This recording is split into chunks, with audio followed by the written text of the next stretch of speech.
Jóvenes estudiantes, bienvenidos al Reforzamiento de Aprendizajes 2020 en su primera etapa, presentado por el CECITE Veracruz. Soy Roberto Alfonso y te invito a que juntos viajemos en este fascinante mundo del aprendizaje a través de la primera sesión de ética. Para ello, nos acompaña la maestra Mayra Teresa Silva Morteo del CECIT número 22 Medellín, quien nos presenta un tema muy interesante, ética en nuestras vidas. ¡Comenzamos! Jóvenes, estamos en la etapa de reforzamiento de algunos contenidos esenciales que abordamos en ética durante la primera y segunda evaluación. Es muy importante porque pareciera que la ética en nuestra vida está en desuso. Y lo hemos visto desde que iniciamos el curso y quiero replantear nuevamente con ustedes la interrogante. ¿Por qué es importante la ética en nuestra vida?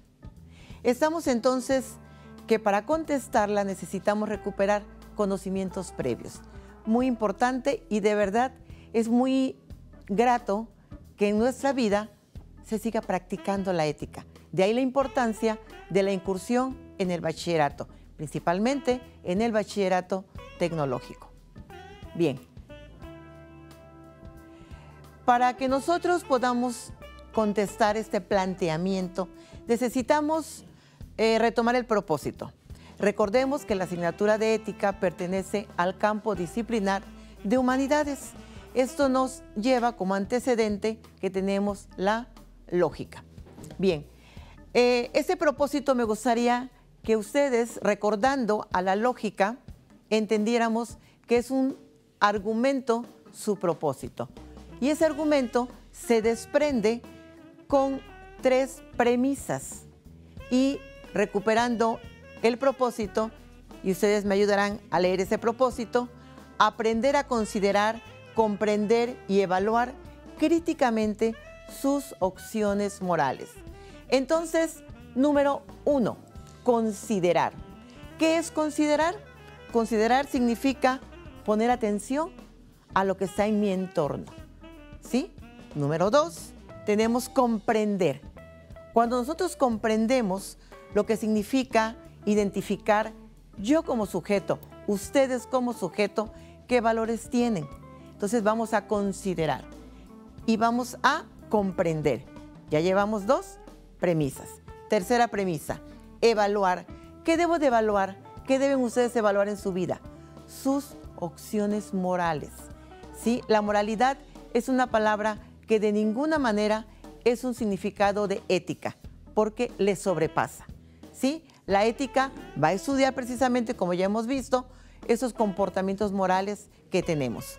Entonces, yo quisiera que ustedes entendieran que la ética es para la vida, no es una asignatura que ya la vivimos y ya quedó. La ética es para la vida, en cualquier comportamiento que tengan ustedes como jóvenes de bachillerato o cuando ustedes se desempeñen en un campo laboral.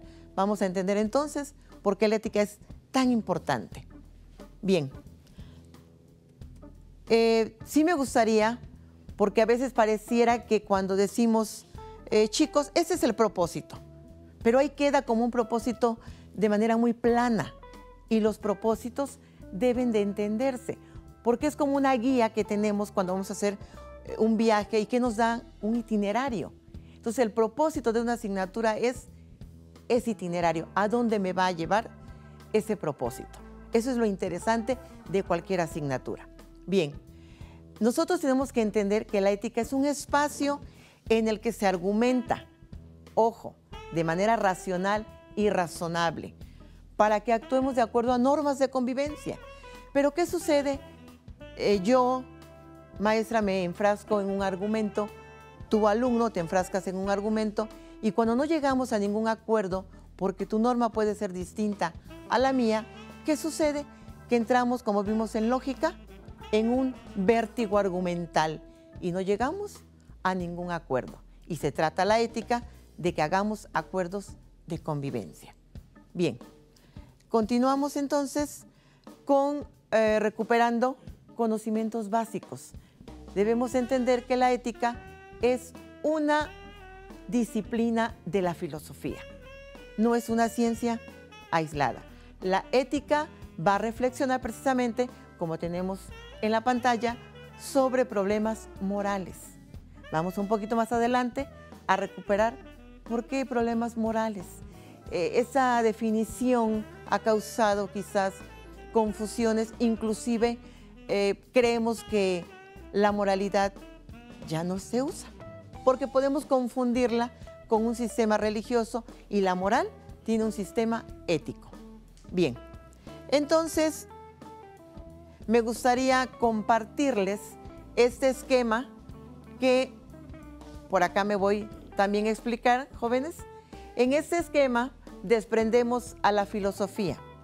¿De dónde desprendemos a la filosofía? Como la gran disciplina de la cuna de los griegos. Ustedes saben que los filósofos griegos eran todólogos, manejaban todos los campos del conocimiento y tenemos, por ejemplo, a René Descartes como un gran matemático, pero también un gran filósofo. Tenemos igualmente a Pitágoras en áreas del conocimiento. La filosofía tiene ramas del conocimiento. Esas ramas nos compete verlas cuando tengamos temas de filosofía, pero tenemos que sentar las bases desde ética. Entonces, la filosofía tiene una rama muy especial que se llama axiología.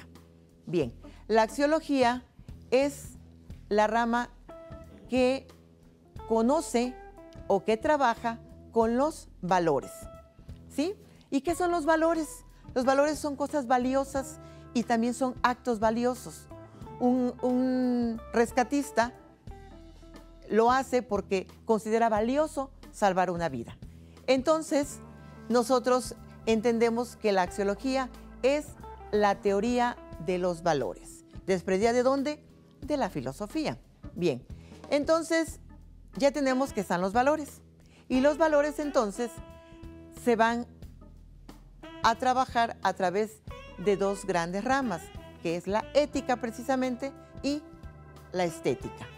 Entonces, la ética, que es la que nos compete como asignatura, va a trabajar la bondad, la maldad, es decir, los actos buenos y malos que el ser humano puede hacer. Y lo vemos día a día, leyendo un periódico, viendo las redes sociales, esos actos humanos se están viendo día a día. Bien, la estética es aquella rama de la axiología que depende de la filosofía, y en la estética vamos a trabajar respecto a la belleza y la fealdad, pero desde parámetros estéticos, es decir, desde cánones que nos van a decir, eso es una obra de arte, eso no lo es. Por eso la estética trabaja sobre valores, pero valores de belleza. Bien importante.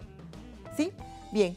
Entonces vamos a continuar en este rescate de conocimientos básicos. Recuerden que queremos contestar la interrogante. ¿Por qué es importante la filosofía en mi vida, en la vida de ustedes? Bien. Entonces tenemos, y insisto, no podemos partir de un conocimiento si no recuperamos los conocimientos de la cultura griega. Es indiscutible en todos los áreas del conocimiento. Y entonces se planteaban los filósofos que la ética va a surgir como una necesidad para justificar racionalmente lo que el ser humano hace. ¿Qué significa? No podemos actuar de manera irracional. Esa parte racional que tiene el ser humano lo va a distinguir de los animales. ¿Sí? Bien, entonces, ojo, lo que insisto desde que iniciamos nuestro curso, razonar, pero también escuchar los argumentos de otros para poder conciliar en sociedad. Entonces, ese propósito de verdad lo tenemos que trabajar, chicos, porque vamos en la vida dando golpes sin argumentar. Entonces necesitamos trabajar esa parte todos los días. Bien, esta parte de la moral que trabaja la ética, ¿sí? Porque es parte, o sea, el objeto de estudio de la ética es la moral precisamente. Y la moral, como definición, nos dice que es un modelo de conducta socialmente establecido en una sociedad. Es decir, no porque lo digo yo, no porque lo dicen ustedes. Está la moral establecida primero en el núcleo familiar y luego en las distintas instancias por las que ustedes han ido atravesando. Y tenemos que éticamente dividimos a la moral en moral autónoma y moral heterónoma. Entonces tenemos por aquí unos jóvenes que dicen, ya tengo la moral autónoma. ¿Qué es la moral autónoma? Precisamente es cuando nosotros establecemos reglas propias para vivir, pero esas reglas propias yo los invito y me regreso y me voy a la siguiente diapositiva. Ojo, no somos tan autónomos como suponemos, porque tenemos una moral heterónoma cuando el niño dice, papá, mamá, ¿qué debo hacer? Papá, mamá, ¿está bien esto que haga? Me compro ese vestido.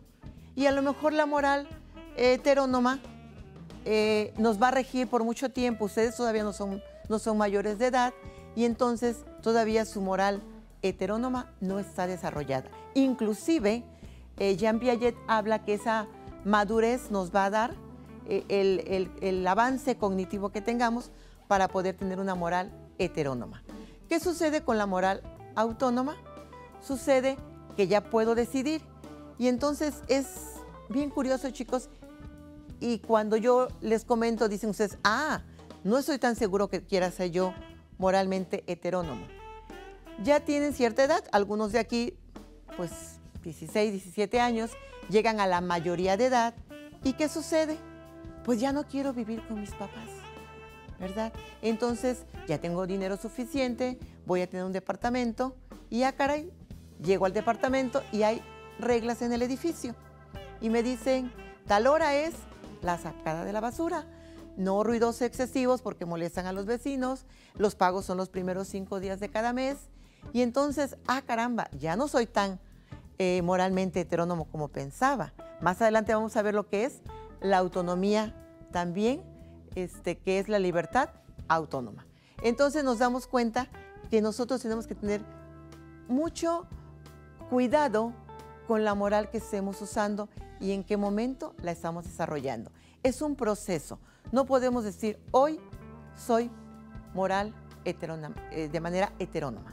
No lo podemos hacer porque ustedes todavía dependen de sus padres. Por lo tanto, tienen una moral autónoma. A lo mejor decían al inicio, bueno, yo no quería entrar a ese bachillerato, pero mis papás dijeron que aquí, porque el CECITEC es el mejor. Pero yo quería ir donde estaban mis amiguitos.